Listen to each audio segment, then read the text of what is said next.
Situated on the Pacific coast of Central America, El Salvador borders Guatemala to the west and Honduras to the east. El Salvador is one of the smallest of the Central American countries, with an area equal to that of Massachusetts. Because of El Salvador's location in relation to plate tectonics, more specifically due to the Cocos tectonic plate, earthquakes and volcanic eruptions are frequent sightings in the country. Before the Spanish conquest, the area of El Salvador was inhabited by few indigenous tribes, most notably the Pipiles tribe. However, in 1524, Pedro de Alvarado, one of Cortez's conquistadors, claimed the land in the name of Spain, and in 1540, after crushing the native population, El Salvador officially became a colony of Spain. In 1810, Napoleon overthrew the King of Spain.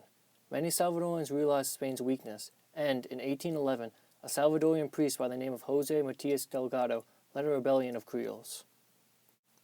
This was important because it was the first open expression of a Salvadorian sympathy for independence from Spain. However, conservative forces from Guatemala, who remained loyal to Spain, ruthlessly crushed the uprising, increasing Salvadorian hostility. In 1821, Francisco Morazan led El Salvador and claimed full independence from Spain. However, the Salvadorians' independence was short-lived as conflict ensued over the territory's incorporation into the Mexican Empire. These efforts were led by Mexican Creole General Agustin de Iturbide. In 1823, El Salvador became part of the United Provinces of Central America, which also included Costa Rica, Guatemala, Honduras, and Nicaragua. However, in 1838, the United Provinces of Central America descended into civil war, thus ultimately dissolving the federation, and for the first time El Salvador fully became an independent republic.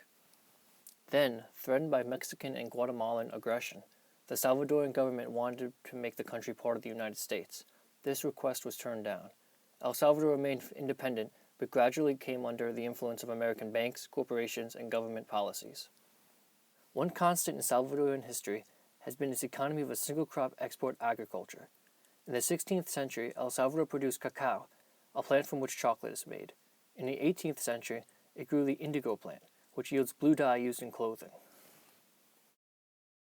In 1859, President Gardao Barros introduced the country to coffee, which eventually took over as El Salvador's primary export.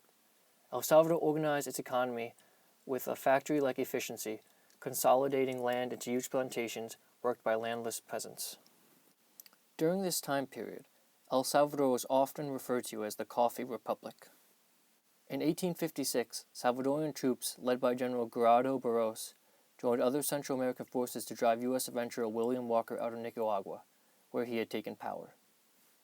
William Walker was known as a military filibuster or a freebooter.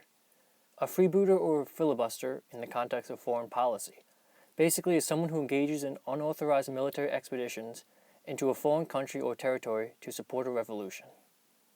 William Walker tried to set up relations between Latin American countries and the United States unofficially.